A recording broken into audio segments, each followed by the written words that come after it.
Igum Mojiba Ibai.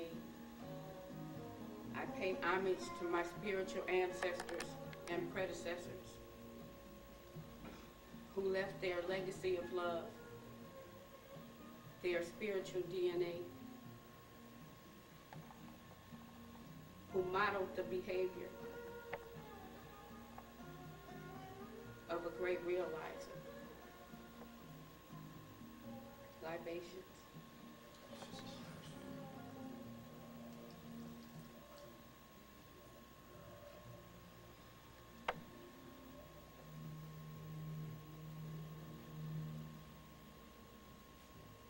Gurus Mojiba Ibai.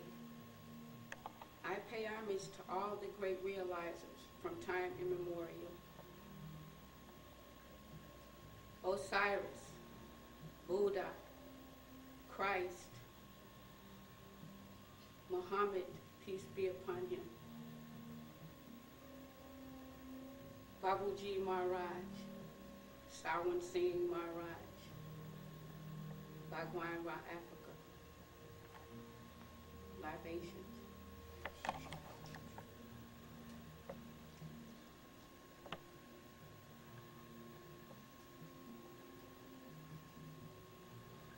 Sangha Mojiba Ibaye. I pay homage to all the great spiritual communities that preceded this one, who preserved the Dharma in its various forms, in literature and architecture and the oral scriptures, who worked in a spirit of great cooperation, that we may be the beneficiaries of the Dharma wisdom. Libations. Say.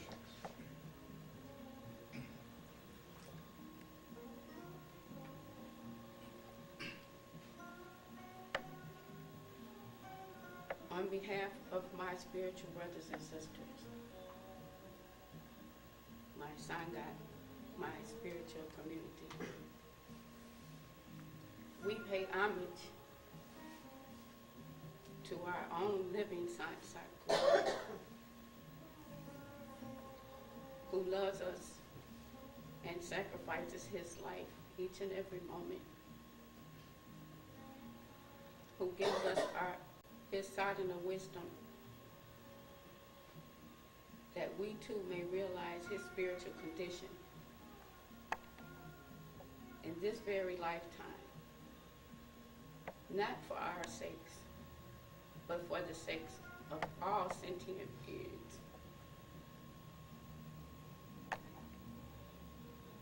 Libations. Say.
Promise me you won't forsake.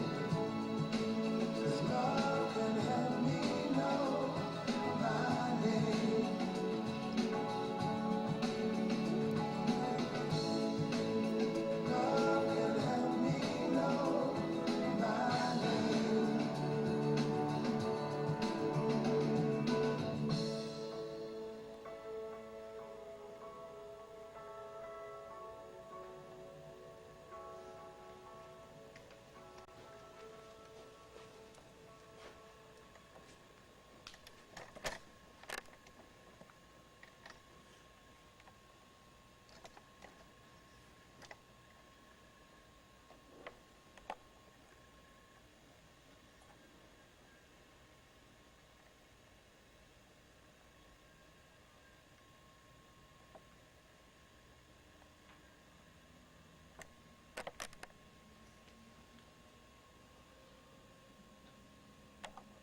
sung God for being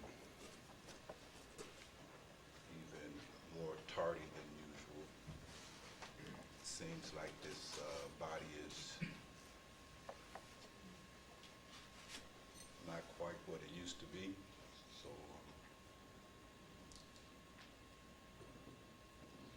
while I'm not 100% today, hopefully I will nevertheless be able to render my savor to you today.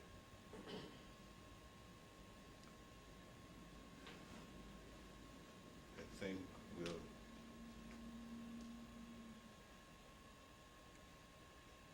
ask if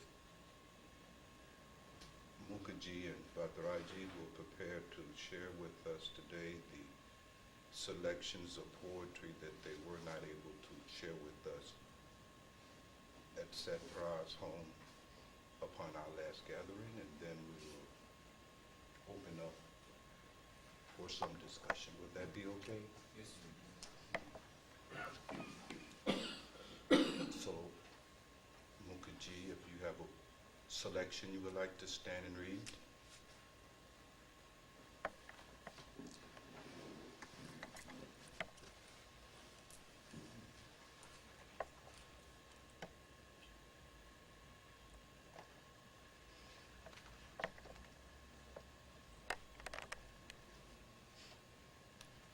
This is from the Sri Granth Sahib, page 702.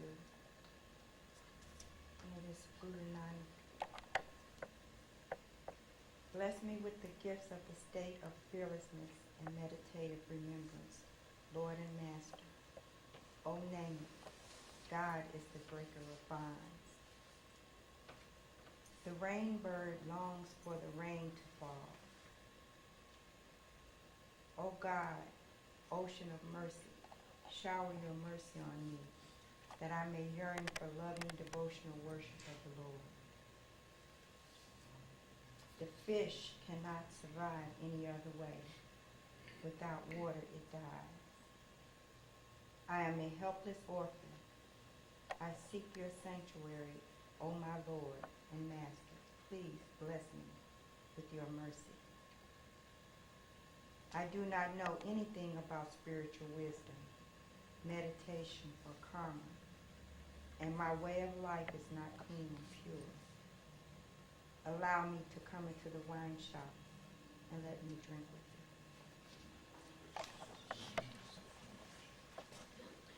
You see in this beautiful shot from Guru Granth Sahib, it is reminding us that something as profound as self and God realization will always, by definition, exceed the capacity of any individual human brain to bring about on their own unaided efforts. The Shabbat reminds us that the critical factor in our salvation is grace. You know, very often when we come to a spiritual path, and especially after we have received some kind of an initiation in a set of techniques and practices to engage for the sake of liberation and so forth and so on, we presume that those techniques in and of themselves will be sufficient for the sake of our salvation and liberation from the clutches of mind and Maya.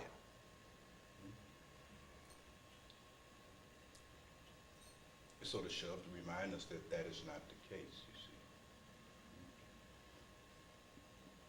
That like every other aspect of your existence, your liberation also depends upon grace.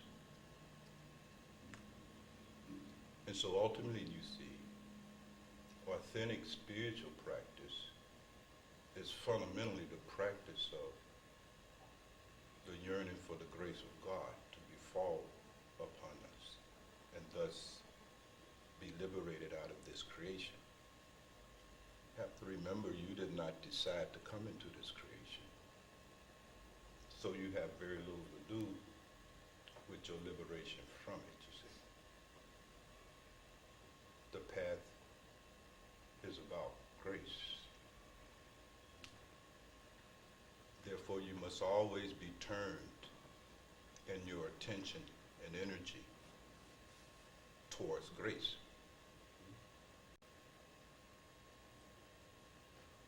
Maharaji used to always say that this grace of God is always already the case. That grace is always being showered upon us.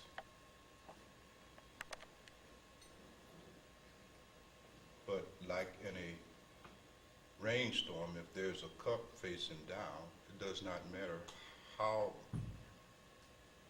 much it rains, the cup simply will never be filled because it is facing in the wrong direction. So in the same way, you see, if we are facing in the wrong direction, i.e. in the direction of our own ego, and our own arrogating to ourselves the intelligence, stamina, insight to effect our own liberation, if we are always facing our egos, then we miss the grace that is always already the case. While this is true of Paramath, spiritual life and living, it is also true of every aspect of your life and living. Now you see, you are trying to be happy. That is all any human being is up to. Fundamentally, what you're up to, you're trying to make yourself happy. But you're trying to do that without the aid of grace.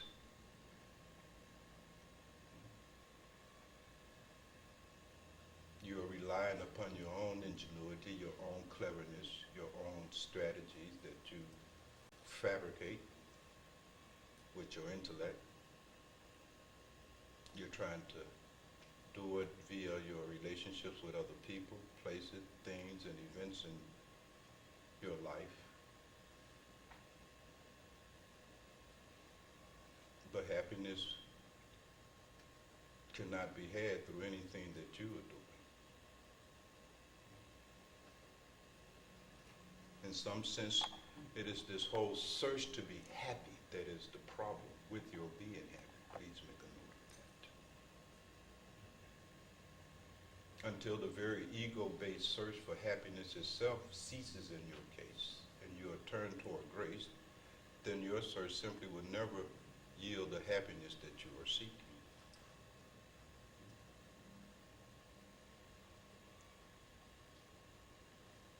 So Guru Granth Sahib, you see, beloved, is reminding us then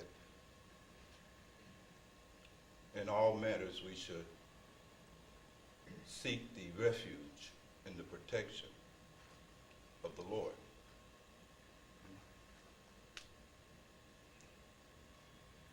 As Jesus and so many other mystics have said, first seek ye the kingdom of God. That's the first order of business.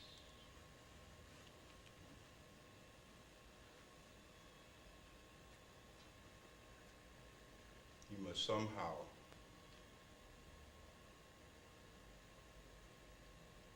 consciously and deliberately acquiesce to the will of God and have faith in the will of God. That the will of God is always what is best for you. Until you can arrive at such insight and understanding, then you will always be struggling, hoping that one of your strategies will pay off, and of course, it never does. And then you experience frustration, unhappiness, to the point of depression. And the only alternative to suicide is to come up with another scheme and restore your hope and your ego efforts.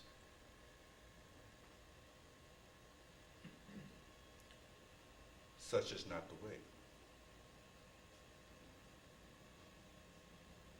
I mean, how much abhyasa, how much meditation can you even do? I mean, look at the quality of it. The kind of meditation that you are doing with no concentration, no love, no yearning. You see, your meditation is not like the chaco bird. The chaco bird is a popular bird used to make a metaphor of longing that is required for true success in your sadhana, your spiritual practices.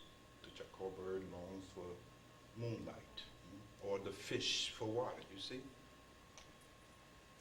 The yearning of a fish to be in water, that's not emotion.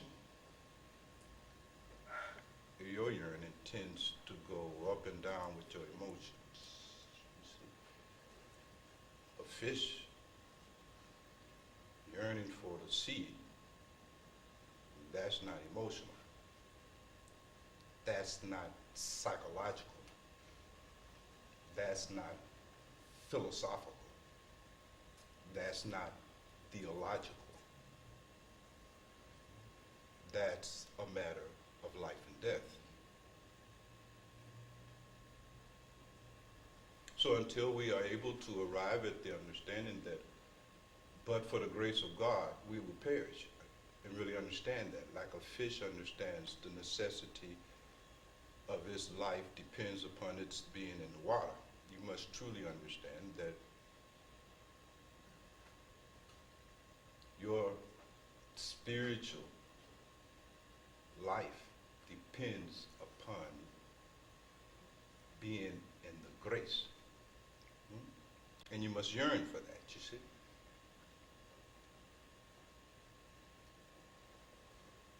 The time of your meditation, you see, beloved, there's not that yearning.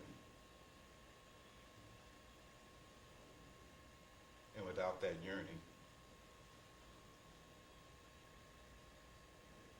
there can be no union.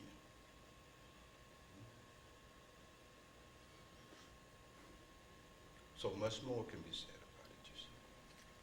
Achat Bhattaraji, you have something to share with us, beloved?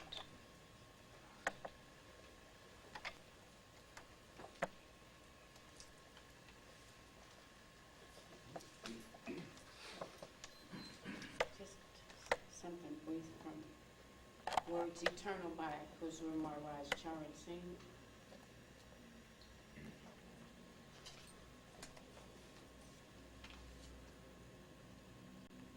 Everything depends upon His grace. But this does not absolve us from making effort and from shouldering our duty and responsibility. God showers His grace in this way. We are to do everything according to the best of our knowledge, but the results are to be left entirely in the hands of God. The more time one gives to the repetition of the holy names and listening to the sound with love and devotion, the nearer he comes to his goal. The spiritual journey is traversed not with physical limbs, but with the attention. Concentrate your attention at the eye center and see what bliss is within.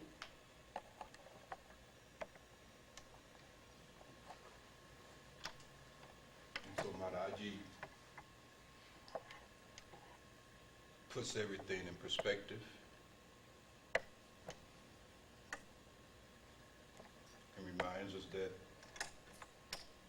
even though grace is the primary mechanism and force involved in any kind of spiritual liberation, nevertheless, we are not excused from making the effort. Effort and grace are concomitant phenomena. You see, where there is one, there's the other. It is grace that allows you to make the effort, and effort in turn creates grace. And so the effort must be made. But there must always be the realization that the outcome of your effort is in the hands of the Lord. Those of you who are students of the Bhagavad Gita will notice that this is the fundamental teaching that Lord Krishna gave to Arjuna on the battlefield of Kurukshetra. You must act, but you must relinquish the fruit of those actions, you see. But act you must do. The mere dependence upon grace without the willingness to make the effort is the finest form of self-deception that a spiritual aspirant can practice upon himself.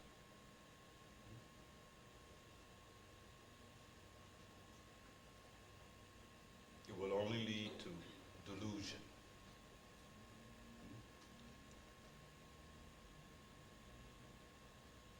It is the ultimate act of being irresponsible, you see? It is that wanting something for nothing mentality carrying over into the spiritual arena. It doesn't work like that. In fact, without such effort, you cannot even appreciate grace. You will take it for granted, as we have been doing all of our life. Is that about right? Just think about all of those episodes and moments of grace that has occurred in your life, but was not consciously connected with any effort on your part. And we tend to take that for granted. It's not appreciated. And thus the grace is squandered. So our effort must be there, always. The ideal is not to try to pimp God, you see. But it is through your effort that you demonstrate your sincerity. And that's what counts in the long run. The Lord just wants to see that you are sincere. That you are not bullshitting. And there cannot be any demonstration of your sincerity outside of your efforts. Mere rhetoric and lip service is of no value whatsoever.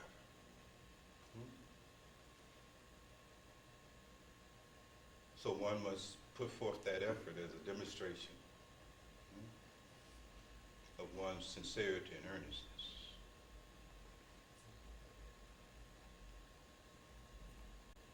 So thank you for these two very beautiful shabads.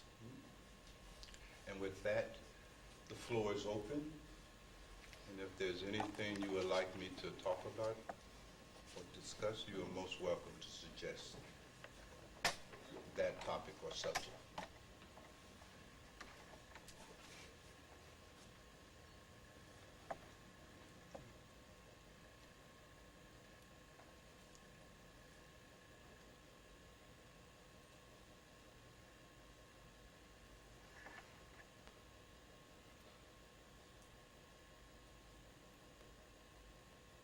Are you all sick too? Are we all sick here? Yes, Honey Kumar. You know, the Pope recently passed, and before he passed, they gave a large service. They gave him his rites of passage. Could you talk about coming to the path and how that was like our last rite of passage for us as well?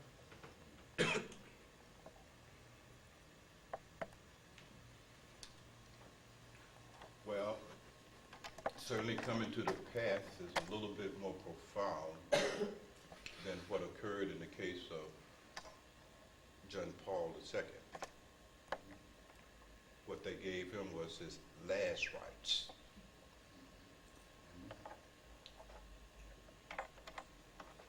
last rites has been a part of many, many religious and spiritual traditions over the course of time. They vary in terms of their elaboration. It could be something as simple as the last rites administered in a Catholic ceremony,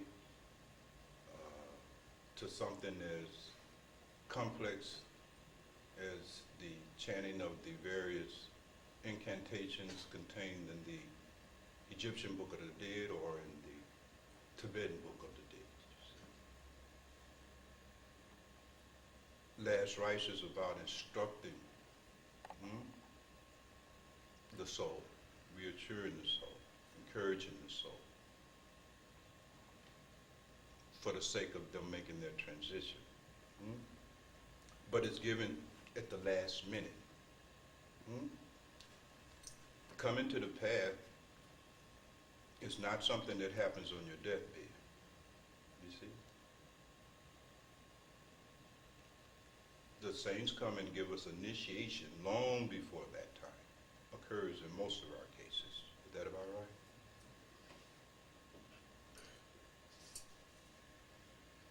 And what they give us is that gift that truly constitutes a rite of passage, you see, that really prepares us for the next phase of our existence. And that's what rites of passages is all about. It's about helping move from point A to point B in a continuum. Well, this physical lifetime that you have is just a part of a continuum of existence. The next stage of your existence will be that stage that is called after death.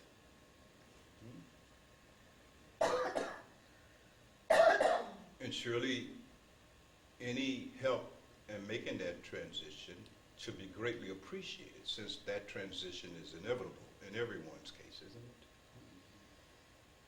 So coming to the path then is a kind of rite of passage by which we are given by grace those insights, help to develop those skills that will make the transition from this state of existence, i.e. physical existence, into your next phase of existence, which begins after death. And in some sense, there is a prelude to that during the period of your dying as well. So the path also will include for us insights into how even to die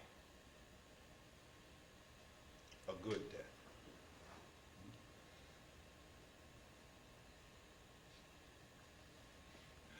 But the whole thing, you see, Rani Kumari, depends upon our own point of view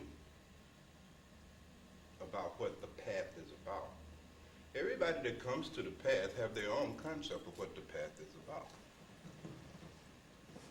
It can't be otherwise.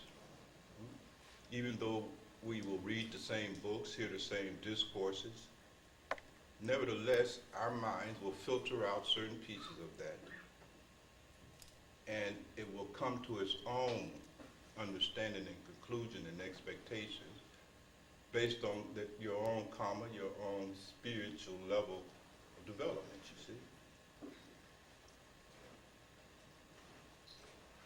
And in the usual man and woman case, the whole concept of what the path is about that they formulate in the beginning proves over time to be absolutely wrong.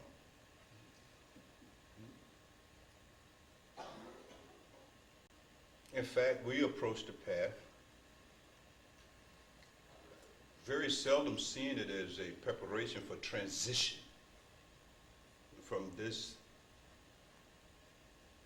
phase of our life to the afterlife. We very often come to the path thinking that the path is going to provide us with the means and skills by which we can make our present life hunky-dory. That about right? That you stumble upon some kind of knowledge that will enable you to come up with fail-proof strategies by which you can make yourself happy in this world. We come to the path pretty much like you come to religion. You're looking for some kind of supernatural force in the universe that you can control and put to your use. Fundamentally. To ward off the vicissitudes of life, you see, make your life more comfortable, easier.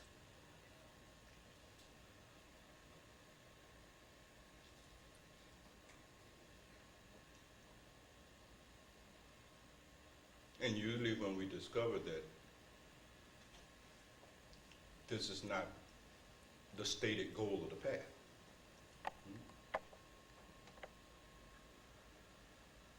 when we realize that, we tend to now abandon the path.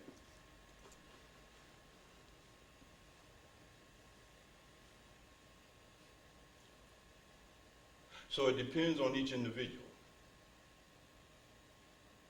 The path means different things to different individuals based on their own level of development. But certainly a useful consideration is for each of us to find out what does the path and coming to the path mean for you. What are you expecting to gain by coming to the path?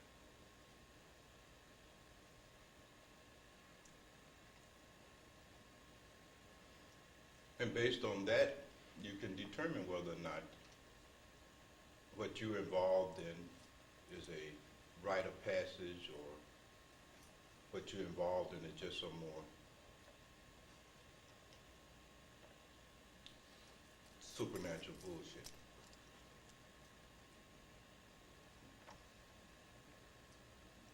In fact, you should find that out. In the past, on many occasions, I've asked you to find that out.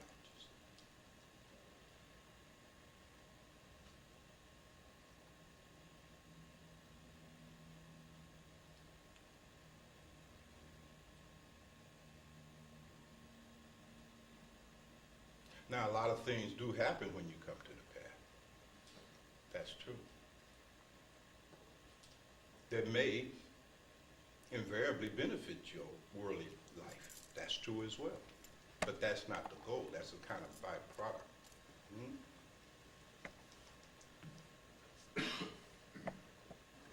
I mean, there are some parallels between the path of psychoanalysis and the spiritual path. Of course, those analogies cannot be exaggerated, but there are nevertheless some analogies in the sense that in psychoanalysis is about trying to get you straight, get you mentally and emotionally healthy to the point that you can function, that you can love, that you can work, that you can interact with others in a way to meet your needs for help and cooperation and so forth and so on, and that you are able to deal with the vicissitudes of life. You see, the inevitable ups and downs of life, the losses, and so forth and so on. So the path of psychoanalysis is about providing you with that kind of maturity. And in that sense, it shares something in common with the path, because the path also is about getting you straight.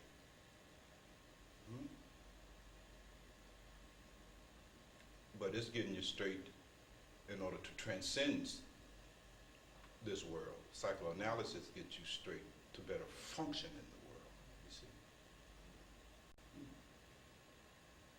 Therefore, the difference between the two paths is vast when it comes to that. Most people then who seek religion and what they presume to be spirituality are fundamentally people in need of psychoanalysis. Fundamentally. You don't see a lot of black people pursue psychoanalysis because it's not, you see, something that is compatible with our cultural disposition and upbringing, but be that as it may, still a lot of us need some serious psychoanalytical work done on ourselves.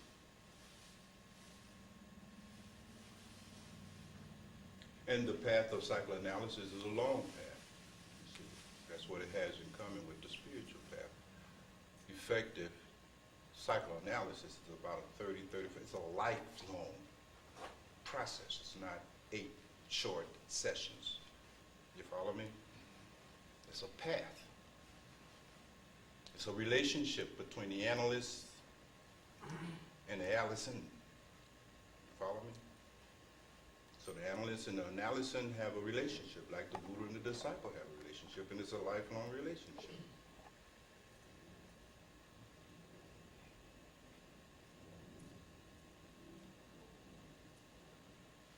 But the goals of the two paths are different, you see.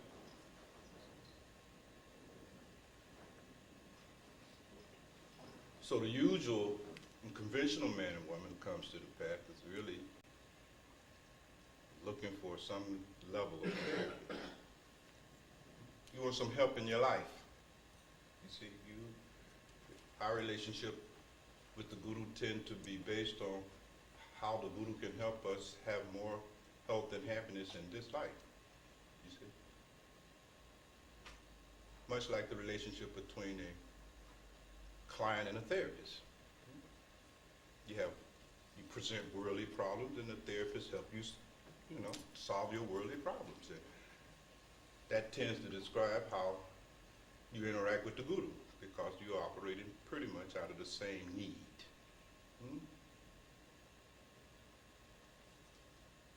The guru said you need to meditate. You said, no, I need me a husband. You follow what I'm saying? And let's talk about that. You see, I need me a wife, or I need me some money, so forth and so on, you see. Because that's where you're at.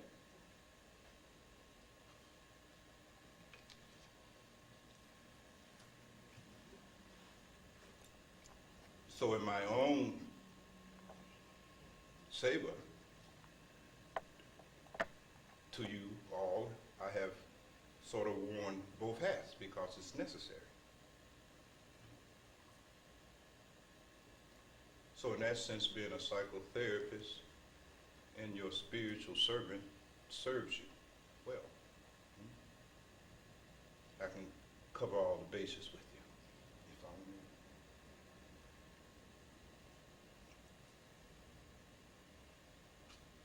But is a unique kind of offering.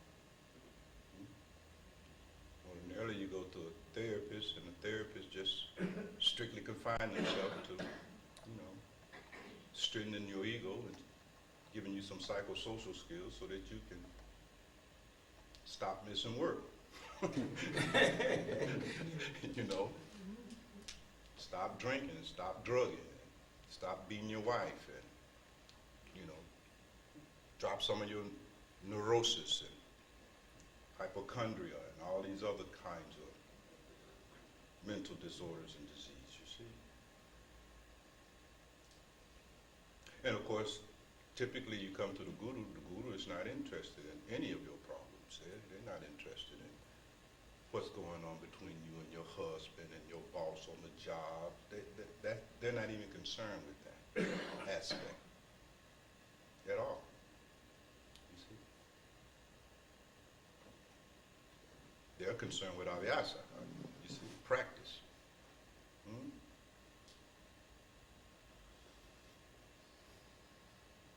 They seldom, if ever, address those kind of things, except in a kind of general way. But I mean, they don't give you no session.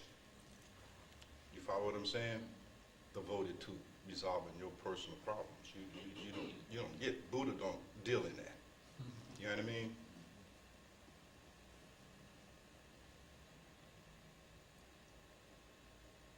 So all of this is about what you are looking for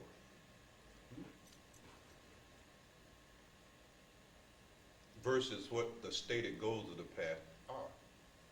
And then you just line those two up. And you see very often, Rene Kamari, what the usual and conventional man and woman is looking for, you don't even need a guru for that in the first place. You don't need a guru to find a husband or a wife. You follow me? You don't need a guru to find a job. You don't need a guru to decide what you cook for dinner or which car you will buy or what neighborhood you should move in. You don't need a guru for that because your goal has nothing to do with the stated purpose for being on the path. Is that about right? That's why very few people need a guru. Very few.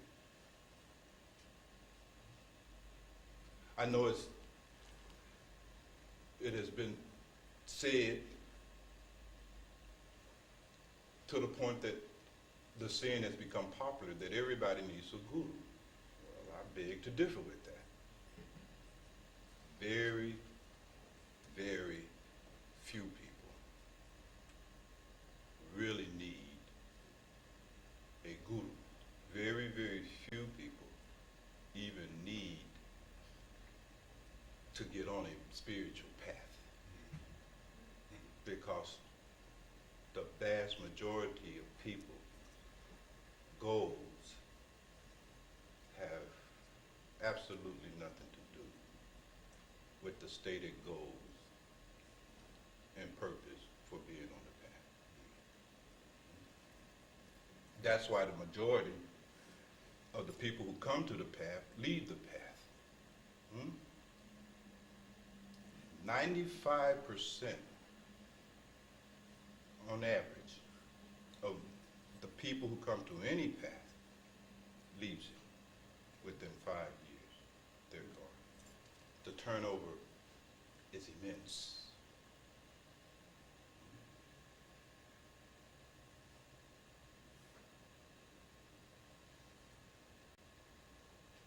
They leave the path. In terms of actual practicing. You follow me? They may remain on the path. Right? In terms of propaganda and in their mind and their thinking. You see my point? Just like some of you say, I'm a Christian. Well, some of you are saying you're a Christian. You ain't been to church since you were 6 years old. So, well, what are you really talking about? Or I'm a Muslim. Last time you was in a mosque, you know what I mean? Or I'm a Buddhist. I mean, these are just labels you're giving yourself. But they're not rooted in any kind of reality. It's just a label.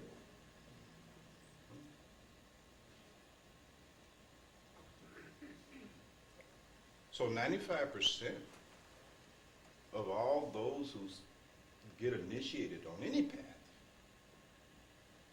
within 5 years are gone in terms of real practice. They're just initiated in name only, just like there are people who are Christians in name only, Muslim in name only, Hindu in name only, Buddhist in name only.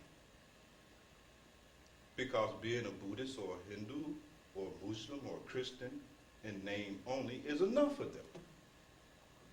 That's all the spirituality they need. For everything else, there's MasterCard.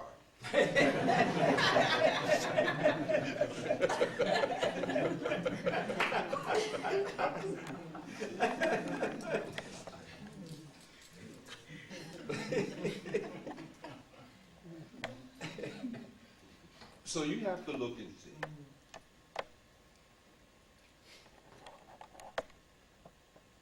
For real. Whether or not you even need to be on a spiritual path. And if you even need a guru. That's the first thing that anyone pursuing a spiritual path should decide. And you really got to sit down and you really got to decide that.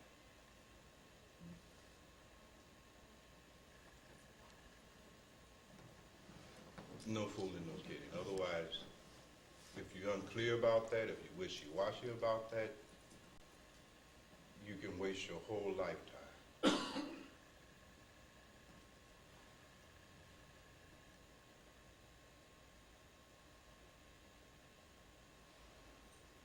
And more,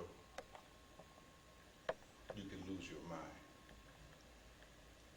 and your mental balance as well. So one should not, in any kind of superficial way, become involved in a spiritual process or relationship with a guru. That should be a very careful, deliberate decision. Not something to be rushed into. Maharaji used to always say, even if it takes you a whole lifetime to make up your heart and mind, then you take that time, you see.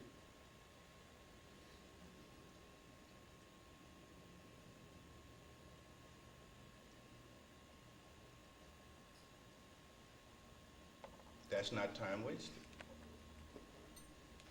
Time that is wasted is time that you're on the path without an unmade up mind, called years just going by. Your mind and heart is not made up, so you ain't doing shit. And then you go right up until your last breath and you never do shit. You never get down on the path because you never have made up your mind and heart. It's really simple. There's no great mystery about it. You can't get down unless you made up your heart and mind for real.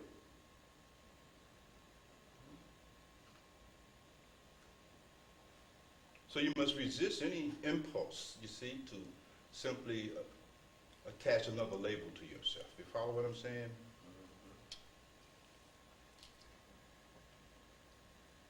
For the sake of increasing your status in the eyes of others, you see. This is kind of status, isn't it? You know, I'm on a spiritual path. I'm trying to become self, and God realized, hey, I give your ego a little boost. You know, give you a feeling of being somehow elevated and above others. You follow what I'm saying?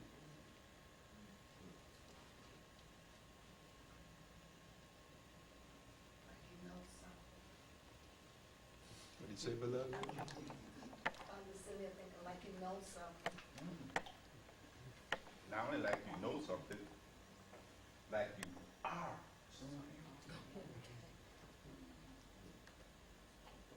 Because that presumption of knowing leads to an act. So you get your spiritual act on. So first find out now, this very minute, whether you even need a spiritual path and a guru for what you want.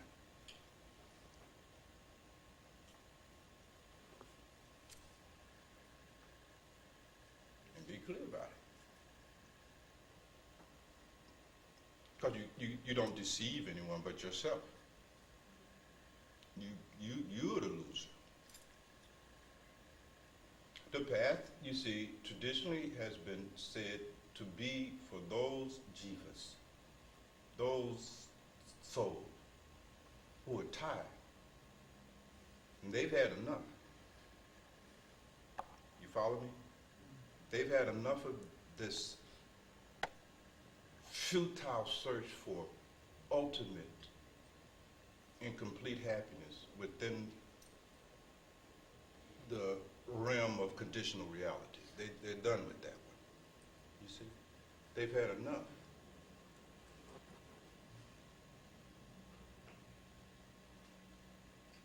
The the happiness that they're able to find within the context of their worldly relationships, situation, circumstance, people, place, and thing, is just not enough. It's just not enough happiness. And they must be happy. There's a yearning in them, like that yearning in the fish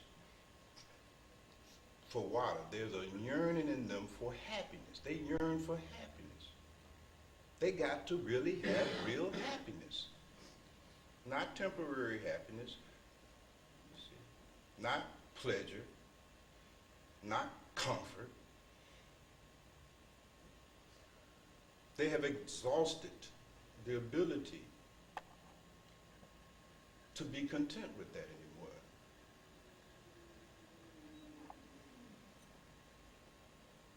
The path and the spiritual relationship with one's guru, with a guru, is fundamentally for that kind of individual. Not someone who is conflicted. They want to make $12 billion and they want to become enlightened. They want to live happily and ever after, you know what I mean, in the world, and they want to, it's not for that kind of conflicted individual. It's for those who have exhausted this karma that is associated with the search for happiness. They've exhausted that karma. They've gone through it. They did not suppress it. You follow what I'm saying? So it's not suppressing. You know? Smoked all the dope they could find, chased all the women they could find, you understand? Gambled, played the star. I mean, they did it all. They actually did it experientially, not sitting in an armchair philosophizing about it. You follow me? Not suppressed. You follow me? Not repressed. But they went through all of that, and they have experientially experienced the futility of the search for happiness, which is a vast difference between a kind of intellectual and philosophical conclusion arrived at about the futility of the search for happiness in this world. Do you enjoy the distinction? Yes. The kind of armchair, intellectual, analytical conclusion about the futility of the search for happiness within the context of conditional reality is impotent. You follow me? And the first time one of those dormant karma and worldly desire become kinetic in your case, you will get your ass up out of that armchair and you will definitely go out there and indulge it. You see? Because your philosophy is no degree of protection from those impulses.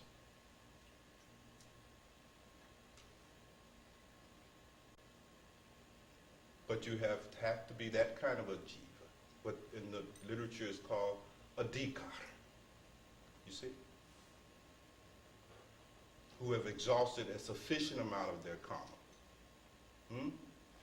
to have had the experience of the utter futility of the search for happiness and real satisfaction within the realm of conditional reality and relationship. For whom that is not just philosophy, something they read in a book somewhere. It is their lived experience, you see.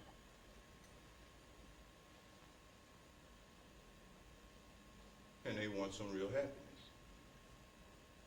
No fooling. No kidding.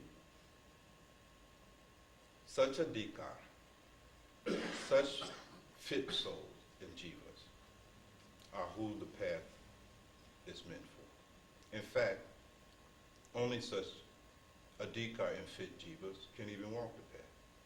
The other ones are gone in 5 years. Or even if they remain after 5 years, they're just initiates in name only. You all know what I'm talking about, right?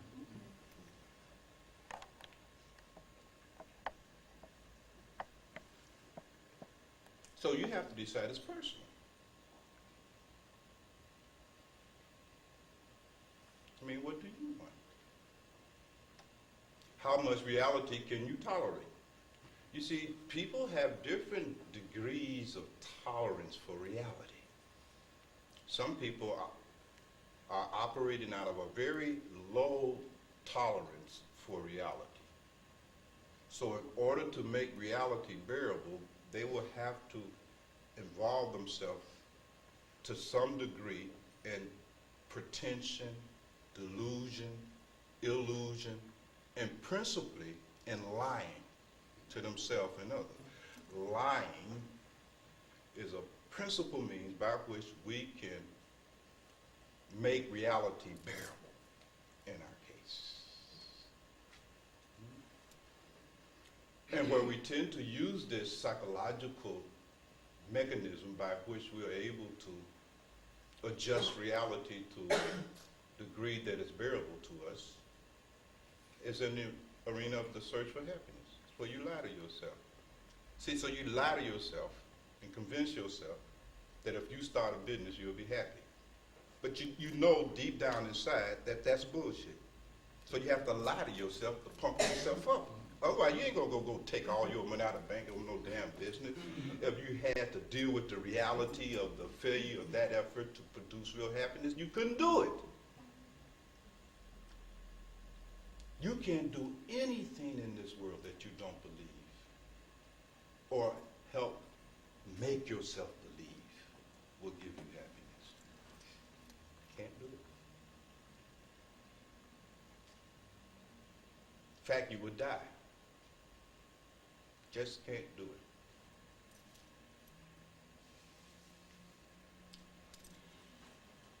So we construct all these lies that we tell ourselves and we tell other people in order to adjust reality to a degree that we can tolerate. But then there are those other kinds of human beings who have a high level of tolerance for reality, and hence do not subject themselves and others to all of the lies that we tend to do.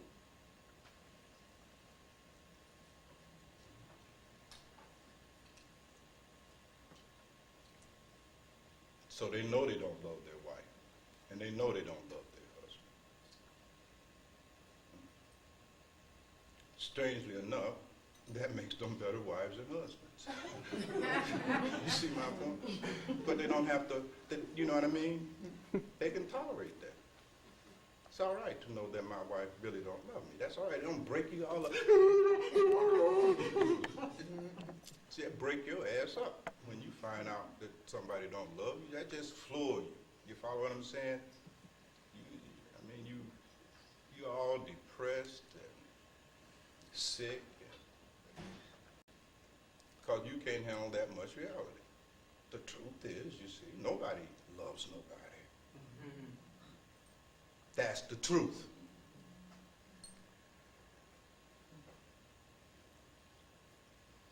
Nobody loves nobody. That's the truth. You're an ego. The only thing you love is yourself. That's the truth. But you gotta lie to yourself in order to, you know what I mean? Perpetuate the illusion that you care about other people. You see my point? You don't care about nobody but yourself. That's all an ego can do is care about itself, by definition. So what are you talking about here? So the trick, you see, is to be able to adjust the appropriate level of pretension and lies in such a way that you can create a comfort zone in the midst of reality, you see? And that's what you're constantly doing, you see? So every day you have to come up with a new lie or a bigger lie just to get your same level of comfort, you see? Don't you see that?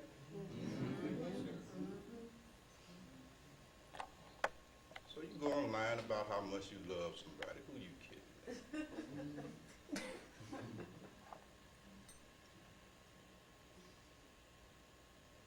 How loving you are. How concerned you are for others. Who in the world are you kidding?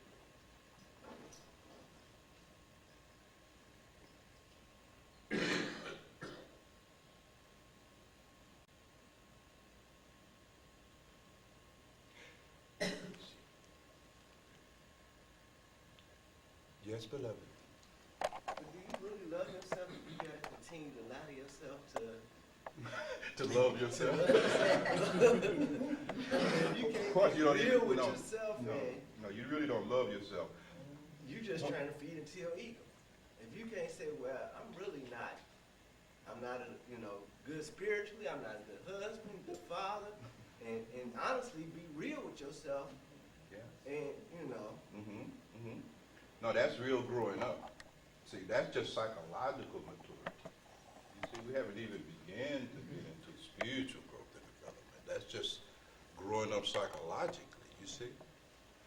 That's part of the ordeal of psychoanalysis and the whole culture of psychiatry, is getting people to grow up and get in touch with this shadow side, as we call it, this side of yourself that you suppress, that you lie about, for the sake of making yourself feel good. So you said, can we really love ourselves? Well, it depends on how you define Riksab self. What normally people are calling their self is not the self. Who you think you are is not the self. Please make a note of that. Most people don't even have an experience of their true self. They're operating out of a borderline level of consciousness that makes it impossible for them to have the experience of their true self. They're only having the experience of their image of themselves, who they think they are. You follow me? So the question really is about, can they love who they think they are? And to some extent, I don't even know if the word love is appropriate, but they certainly are attached to who they think they are. Hmm?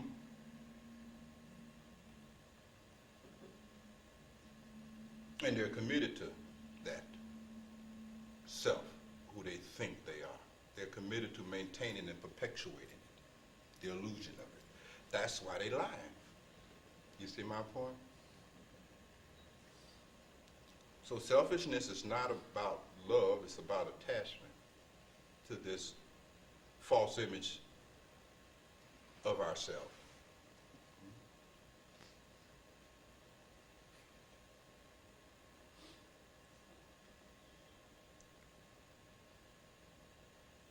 What is even more tragic is that just as we're lying to others and ourselves, others are lying to themselves and to us, and you buying their lies. Now your husband or wife tell you how much they love you, and now you start feeling all guilty for doing your practice in the morning, leaving them in the bed, you see, because they love me. You follow me?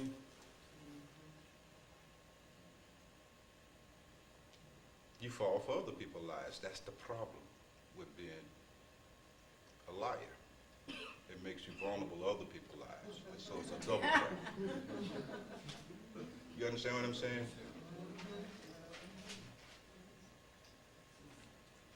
You easily fall for other people's lies. Just like that. You see my point? You buying boxes full of bricks with a TV picture on the top. Sacrificing your whole life under the illusion that your husband and wife or your children or your siblings loves you. Attached to you, yes. Love? No. And you simply must enjoy the distinction between attachment and love.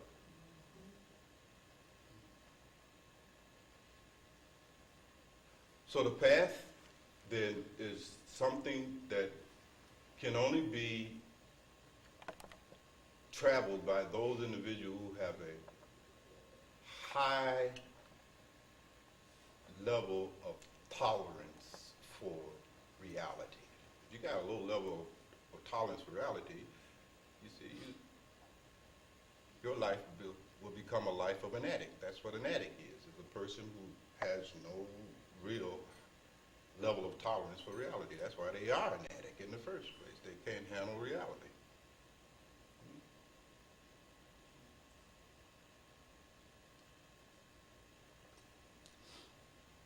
Or some aspect of their realities. Do you all understand my argument? Yes.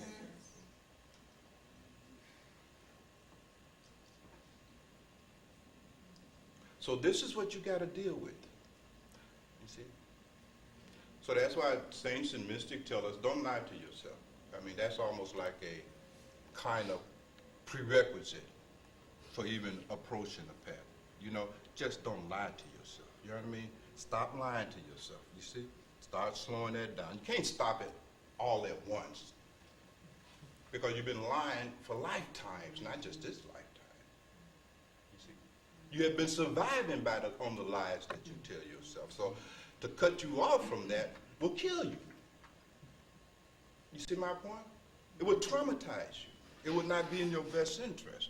So very gradually, the Guru has to wean us very slowly off our dependence on the lies we tell to ourselves and the lies others tell to us. Very slowly.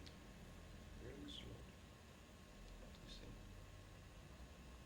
Very slowly. And then over time,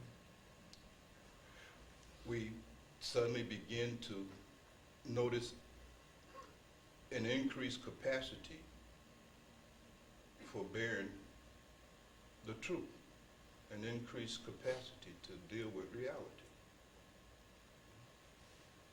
And with that increased capacity to deal with reality, to bear reality, there's an increase in one's experience of joy, freedom. Because that's a big form of freedom, to be liberated from that need.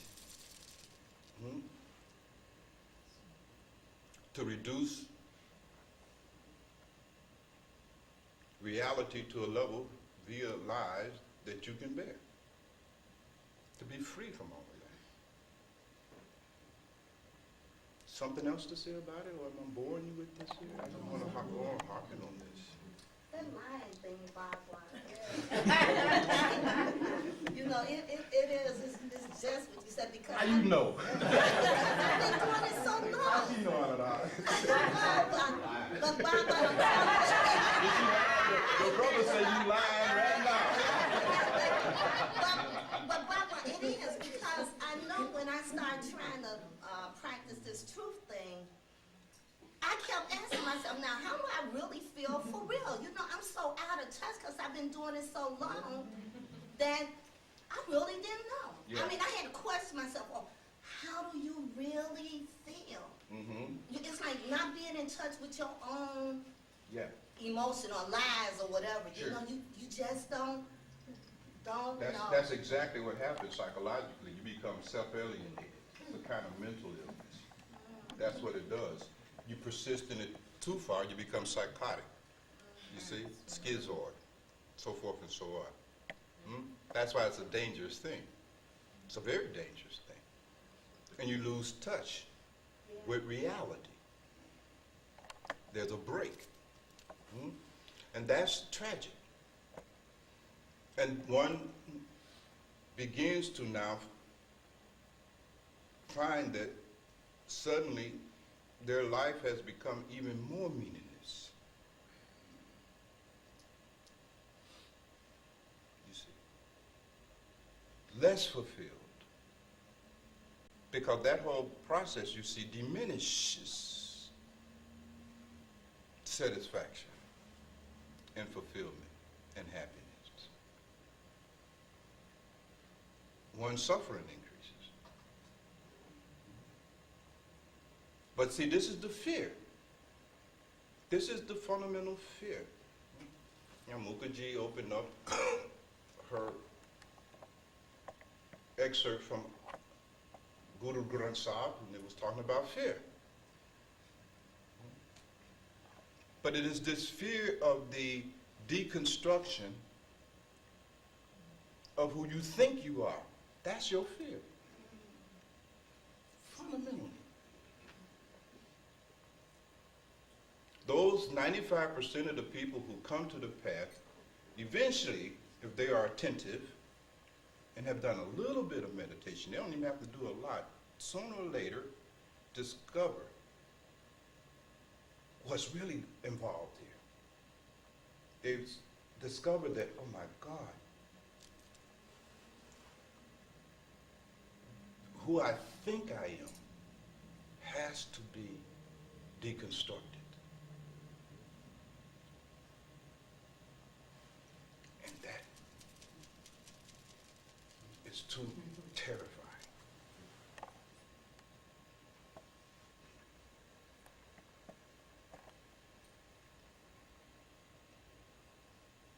Who you think you are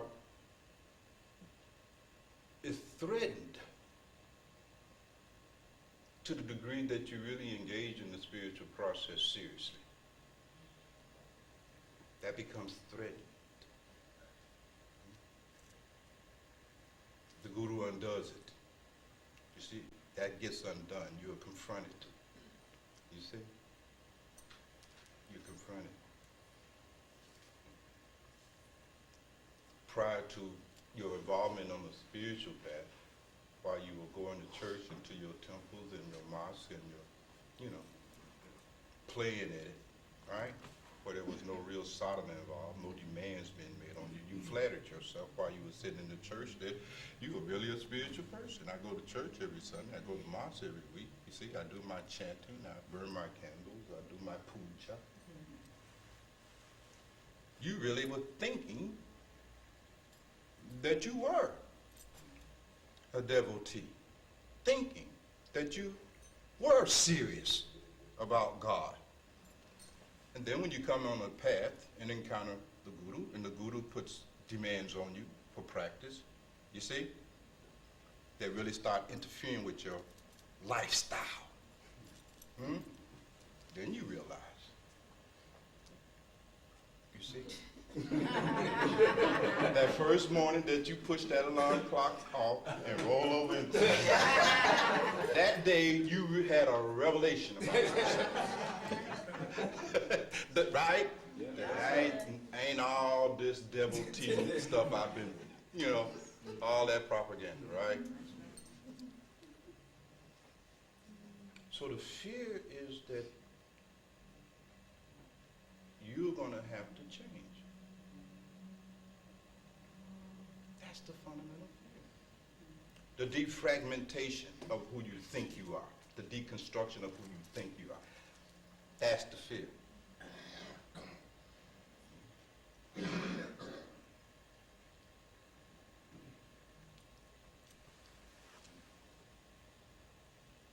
The Dinkaran, that soul that is truly fit for the path, has already been defragmented. They've already been deconstructed. Life has deconstructed. You follow what I'm saying? That's why sometimes some of the worst people make the best disciples, because they done hit rock bottom, they done went to jail, they done stole. I mean, they've already experienced the false presumption of them being a good person. They clear. I ain't no good person. Here's my rap sheet. And the dates of my incarceration and my offenses. They're not deceiving themselves no more. So they can't walk around presuming that they are still moral. You follow me? And so forth and so on. That image of who they think they are got shattered.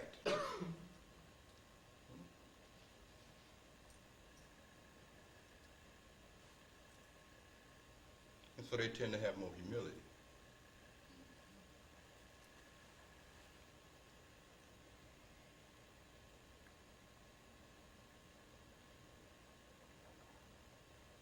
So these are some of the things you got to really look at, you see. And then after considering that, then make up your mind and heart.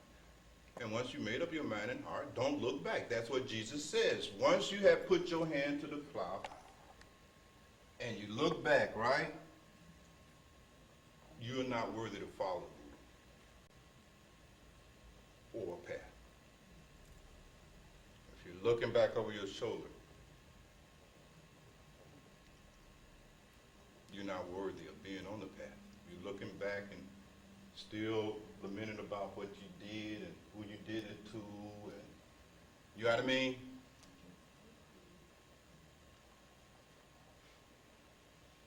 You must become anasava, the one who's gone beyond the past, gone.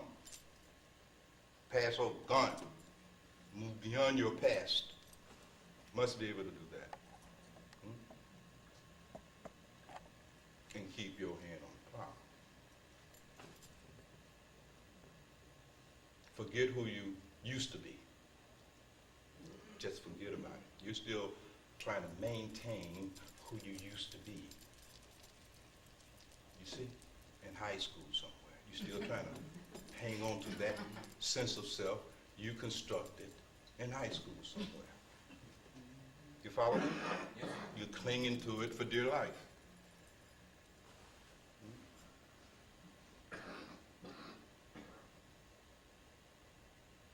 You're clinging to something in the past. So you're going to cling to this image that you created of yourself when you're in high school. You will remain perennially an adolescent because that's what you're clinging to is an adolescent image of yourself, and you will remain adolescent. Are you following my argument? Yes. Or you're clinging to an image that you created of yourself when you were a child. In that case, you will remain childish. But in either case, you will not be mature enough to follow a path. And even if you came on the path, your relationship with the Guru will be one of an adolescent.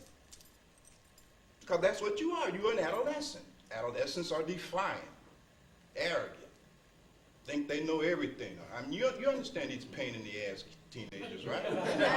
We all been through that and we've had some, right? Just a pain in the damn ass. Well, that's how you will function in the relationship with the Guru. Just a pain in the Guru ass. I always got to tell you to do your meditation just like you tell a teenager, clean up your room, clean up your room, clean up your room. It's a broken record, right? Get up, go to bed. Time to go to school. Every morning you got to tell a teenager to get up. It's time to go to school. I mean, this is just the ordeal of dealing with an adolescent. That's how adolescents are. They can't follow instructions, right? Go to the store, get me a loaf of bread, and bring your ass right back. That's been under my chain. Does the adolescent come right back? No. And then when he do come back, he ain't got the bread or in your chain. And he never know what happened.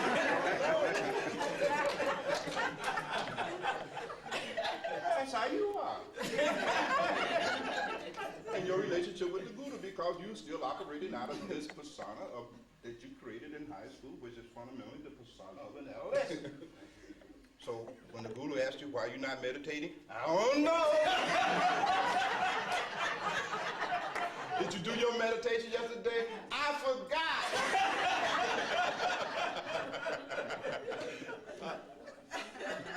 Won't you go do some savor? I don't want to do no savor. Nobody else is doing savor. Are you following my argument?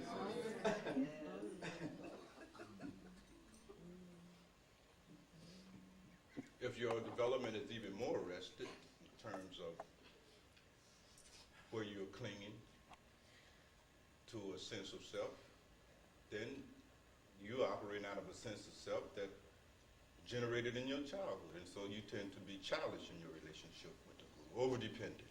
It's like a damn kid. Gotta tie your shoe. Follow what I'm saying? Gotta do everything for you. Just helpless.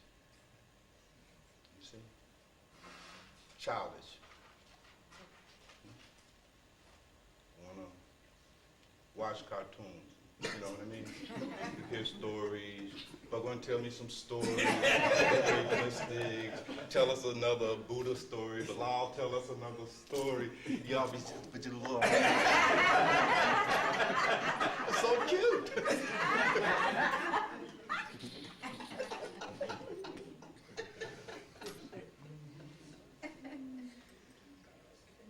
But you have to do everything for a child. You see, you have to feed him, cook his food, feed it in his mouth, wipe his face, wash him, change his diaper. They just are high maintenance. That childish disciple. And remember, I'm not saying childlike, I'm saying childish. Big difference. High maintenance. Consumes a lot of the food time. About nothing. That pertains to any abhyasa.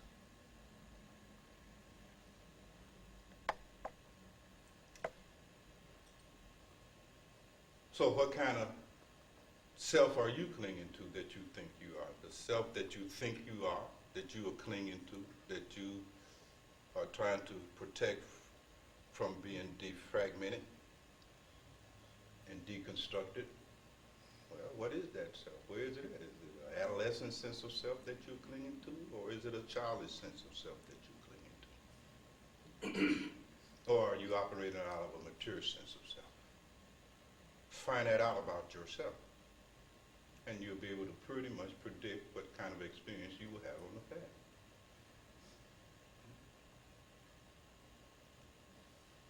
Now, an adolescent psychology don't need a guru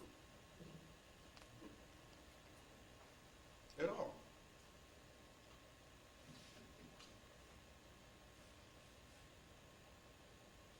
Why would he?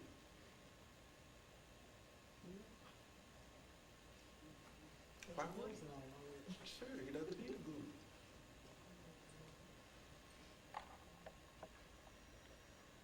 So find out if you need a guru. Do you need to really be on a spiritual path? Do you even need to come to meetings like this? I mean, really. You know, don't kid around with yourself. I mean, it's your life. It's not going to go on forever. And it doesn't mean that at some future point in our life and living that you won't have a need for a guru. People grow up, people mature, people learn over the course of life and living, right? It just, do you need one now? That's all. Just like, you know, getting married, right? Do you need to get married? Do you need a wife now? Or can you wait a while? Or do you need a husband? I mean, you all know what I'm talking about, right? You see? Is this the right time in your life? It may not be the right time. So you try to come to the path at the right time. That way you don't waste time. Do you follow my argument? If you come to the path before the right time, that's time that is wasted in your life. You could have been out there getting your money on it. See my point? That was just 10 years straddling the fence. You didn't accomplish nothing in the world, and you didn't accomplish nothing on the path. So it's just a complete failure on both sides, right? But above all, you must strive to cultivate and increase your capacity to tolerate reality and stop all this lying to yourself.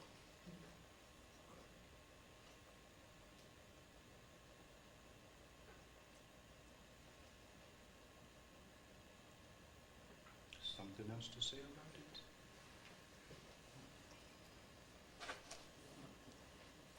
I'm well now. Whatever it was, you know, it's gone.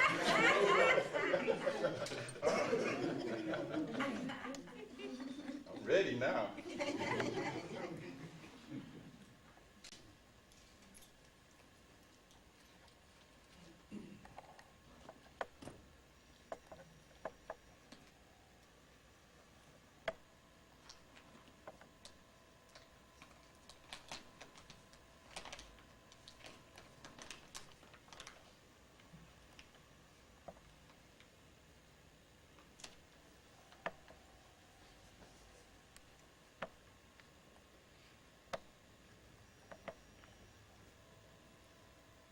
Yes, beloved. Further on down in that Chubbuck, Gurnanic talked and asked for sincere effort. By Raji Chubbuck, she talked about the effort, but put emphasis on sincere effort. Could you say something like that? Sincere effort mean that one has put forth one's best effort, unrestrained.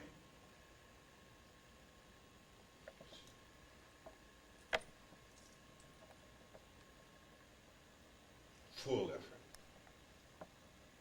The best one can do. With the intention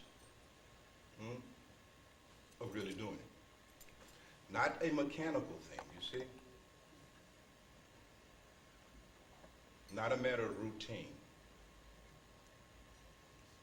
And you, beloved, have worked in the world for many, many years, corporate arena and so forth and so on, and you see people every day routinely and mechanically doing their job, but they really don't intend to do a good job. They intend to give the impression that they're trying to do a good job.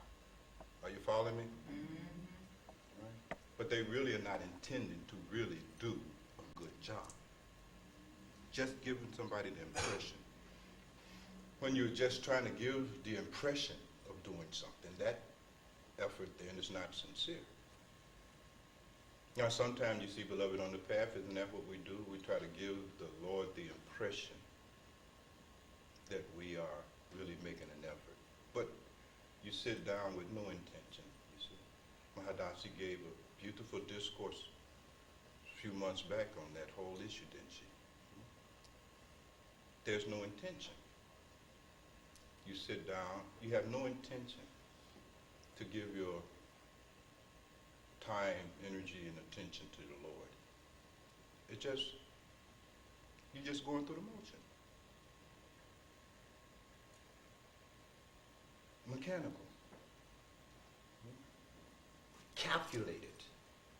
You see? So I want you to enjoy the distinction between genuine intention and calculation. Calculation is an act of insincerity. It's calculated. You see, to create an impression.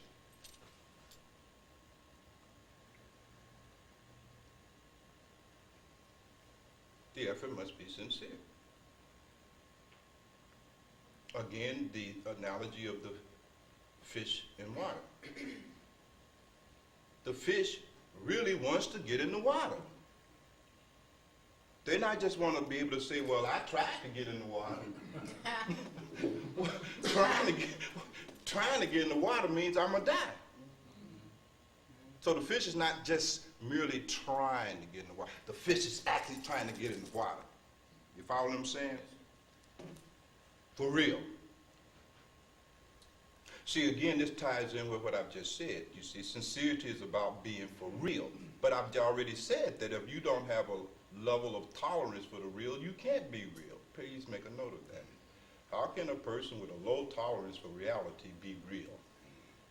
That doesn't happen. Your level of sincerity and all of that is commensurate with wherever you are at on this scale of reality.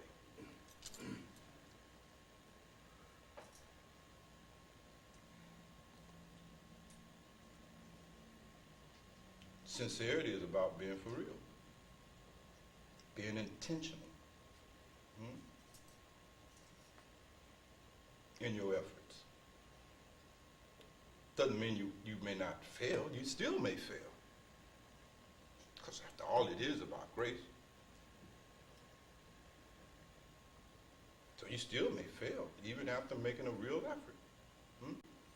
But that effort is sincere. It's the sincerity that counts. You see? You are responsible for being sincere. Is that about right? Well, you can't be sincere unless you're serious. So again, it comes down. You got to make up your mind. Heart. Do you even even need to be on a spiritual path? Do you even need to be in relationship to so-called guru and all of that? You follow what I'm saying? If the whole reason you're on the path is not for real, then how would you do anything sincerely on the path? That's simply not going to happen, is it?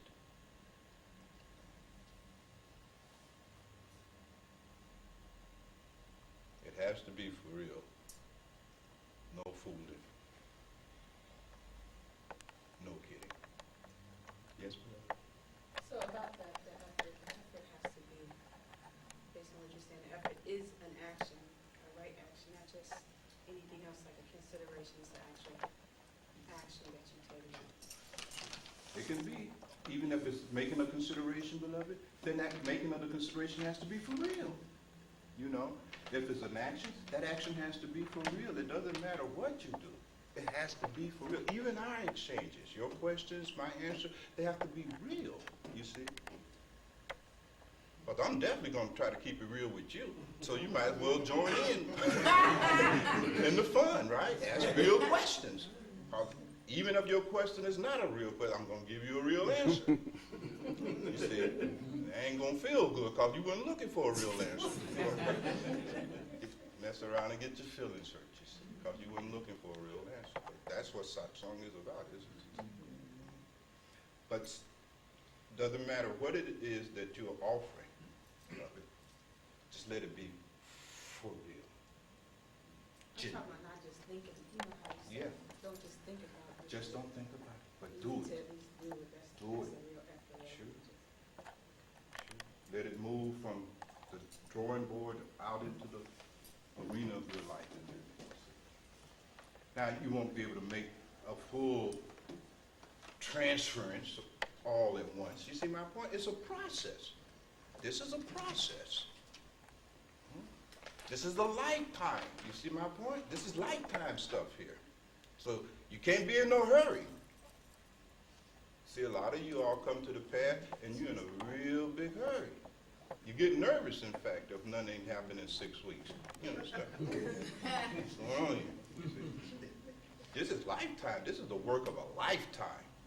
And you're lucky if after a lifetime you are able to break free from this conditioning, free from the clutches of mind and Maya. You all tend to have a very naive concept of how very powerful the mind is, how very powerful conditioning is, how very powerful your kutsang, pull on you, is. You're very naive. You follow me? I mean, you read a few books, you get a little information, and you know the distinction between Karl and Satpurush and how Karl and all this, and so you start disrespecting Karl. You can't disrespect Karl. You follow me? This is a force that's created all of the known physical universe and the universes beyond that. This is a principality and power you cannot afford to underestimate. So it is completely naive on your part to presume that in a few little measly years you're going to overthrow the Karl Purush. Get real. That's not going to happen. In fact, if you're young and you're lucky enough to get initiated, you work hard, if it's your first lifetime on the path, you might be lucky to just understand the teachings in that first lifetime. If you're lucky. You follow me? Still won't get into no practice. You see? It takes almost a lifetime just to understand this Dharma. This thing is profound. This Dharma is deep. This thing is infinite. You see my point? This ain't psychology 101. You see? It's profound. It may just take you a lifetime to understand just the passage you read. So we mustn't be naive about it all.